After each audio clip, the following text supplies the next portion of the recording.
Michael, Stephen, great to see you again. In the one of our previous chats, I think we were kind of ascertained that the carbon change, the revolution, is not a nice to have. It's not box ticking exercise, and it's what the best businesses are doing. But there will still be businesses out there that go, yeah, I hear you. Of course, you guys are going to say that. I'm just going to keep my head down and crack on as we are. Thank you. What are the what are the potential outcomes of doing that? Is it something we can ignore? I know ethically none of us should be ignoring it, but if we put our head in the sand, what's the worst that could happen, or what could we be missing out on? Yeah, I mean, as I spoke about previously, the risks of doing nothing are that your competition will do something. So they're going to steal a march within the market you're in. The other thing that we're seeing increasingly now is finance houses, banks, money lending to businesses. One of the key pillars that they choose whether or not they will lend money is show it that company having a sustainability plan and taking action around sustainability. For that reason, because they know that if they're not on board, that business is unsafe anyway. So the risk of doing nothing is actually putting your business at risk. Just playing devil's advocate, if you are in something so niche that your product is fairly unique, what might the risks there be, Michael? So, assuming that I haven't got competitors who might be able to deliver what I'm delivering, a particular widget or... Yeah. I think if you're in a niche business, you might see yourself above all of the narrative and kind of ignoring the benefits, put all that to one side, and hypothetically you're in a world where, well, the planet's going to save itself anyway, it'll regenerate, it will do whatever it's done over thousands of years. But ultimately, if you're looking at your business and you're growing, you're going to require additional resources to come into your business.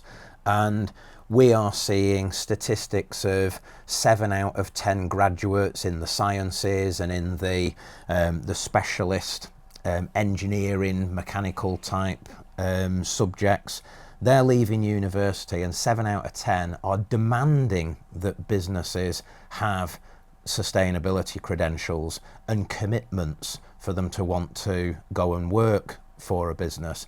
So you might have the most fantastic product, but if you don't have those values, you're going to be constraining your resource talent pool quite significantly, and that's going to stunt your ability to grow and even keep up with somebody else entering the market. Because even with the most sophisticated products, someone can copy it. Yeah. And if they've got a different outlook on the planet, they'll attract the best talent and overtake you. Does it make you more profitable going down to this journey, rather than initially we think, oh, expense change, I don't need any more of that, thank you. But again, as we touched on, it sounds like the best businesses are not profiteering, but being more profitable from... Absolutely. Look, the bottom line is, if this allows you to grow your business, that's a positive. It's about loss avoidance, because do it before your competition, or like I've mentioned previously, if you're just, all of your competitors did it, you might just have parity, but parity is better than death of your business because everyone else is doing it and you're not. So it is about that. And ultimately, reducing energy, which is a huge line item in your costs for your business, ultimately reduce your costs. It allows you to run a bit leaner and therefore increase margins potentially and things like that. So it just makes absolute sense to be on board with it. Does it frustrate you? And I know there won't be many businesses that don't sit there and think, I can't understand why people aren't climbing over the till to get what we offer. But from what you've said there, I don't really like the phrase no-brainer, but it's popping up there that says, why aren't your, I know you're a successful business, but the phone's not ringing off the hook for all of these businesses that are beating this drum and trying to help people with change. Yeah, the queue outside the door isn't the same as queuing for a hot potato in Preston. That's for sure. Yeah. But I wish it was.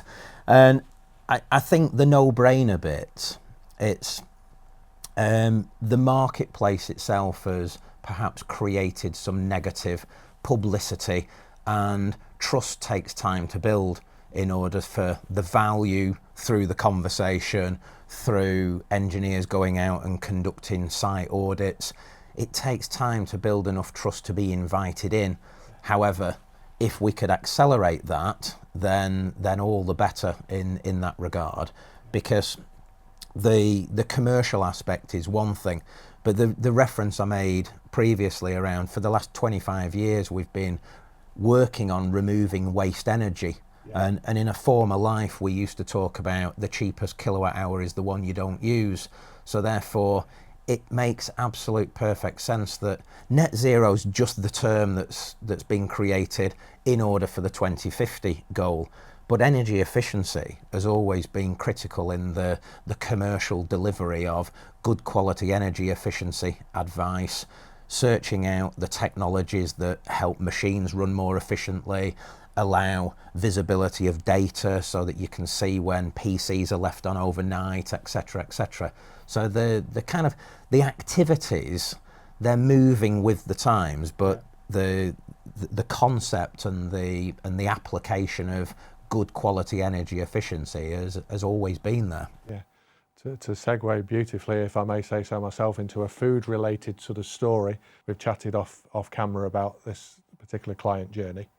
Yeah, sure. So they are a great example of an organisation blazing a trail for Science-Based Targets initiative, and that for us is the North Star of carbon-focused organisations. And for them it was critical in their supply chain. They're a tier 1 supplier to a very well-known burger chain, and it was mandated on them that they go down the route of Science-Based Targets initiative, because that's what all tier 1 suppliers into that organisation are required to do. Because for the principal business, they need their partners to be working towards net zero in order for them to be able to meet their own net zero obligations. And have they sort of thrived through that? I mean, is it a successful journey? Absolutely. I think they are the prime example of what we're talking about, of someone who has managed to maintain their business, because they would have lost that with that huge supplier or huge customer for them, which would have basically ended their business. With them, do you find that a lot of the work you do, some of it is educational, and do you find you'll have some clients that got absolutely, we can see that Trident are aligned to, to our passion and need? Again, just trying to look at that, the potential hurdles of someone, engaging with you and starting the journey or refining their own journey. Yeah, and I think, again, if you come back to specific examples, sometimes it's about those that have worked with us on other things. It's not just necessarily about the carbon reduction plan, the sustainability. We can help some with other things. So we did have a customer like in the last 12 months who, by some of the other work we did with them, we managed to find them significant cost reductions, significant savings into the hundreds of thousands of pounds. And at that point, they had already embraced sustainability, were working with us on that.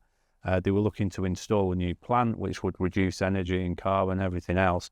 They were talking to finance houses about that, and suddenly they discovered they had this huge saving, so they were able to reinvest that saving to deliver on the sustainability goals without getting the finance from elsewhere. So that was a great success story for them. Yeah.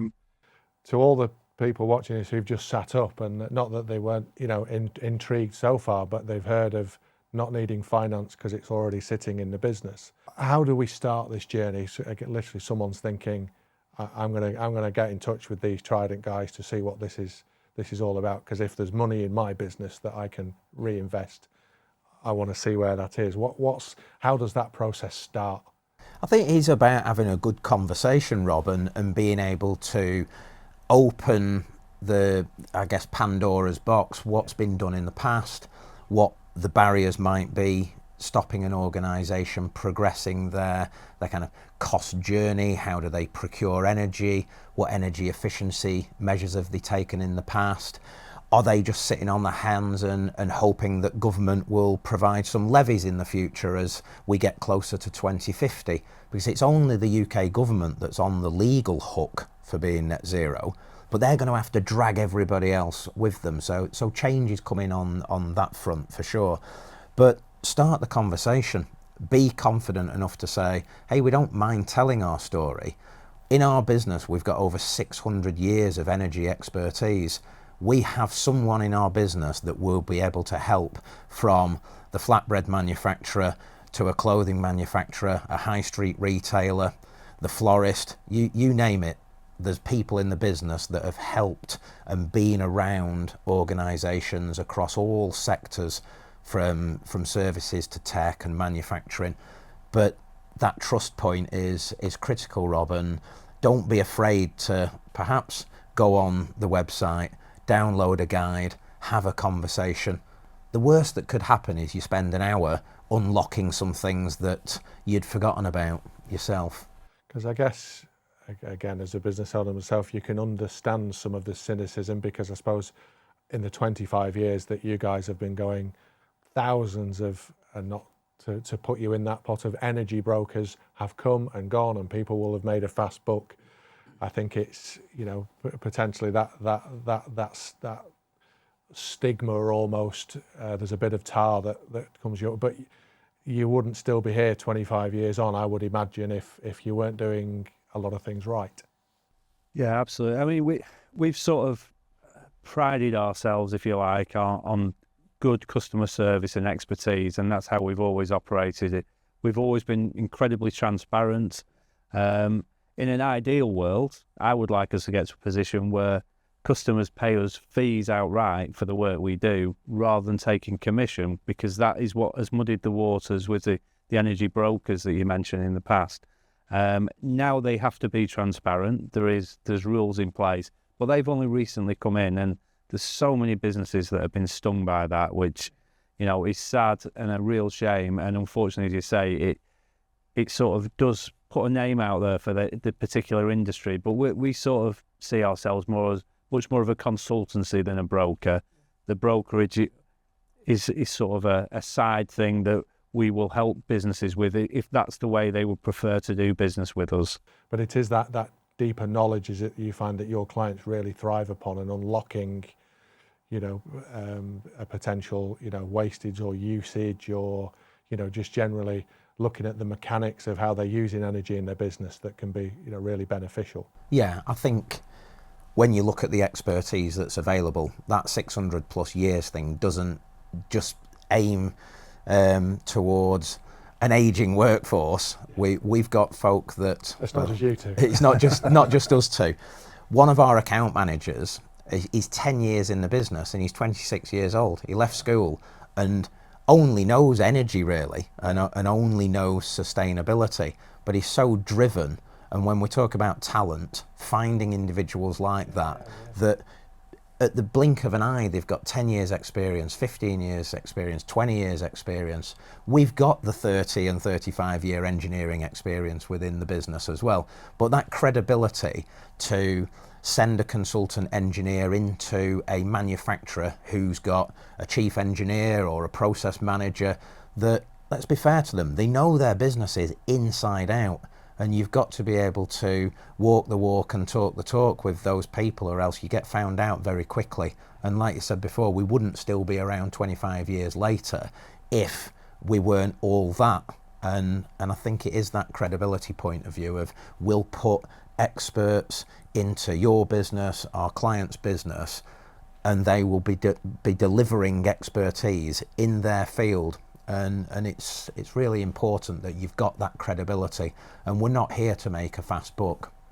That's important. And I could get on my soapbox big time, Rob, about the history of energy brokerage, but we'll save that rant for another day. Yeah. As always, guys, really insightful and great to chat to you. Thank you. Great. Thank you. Thank you, Rob.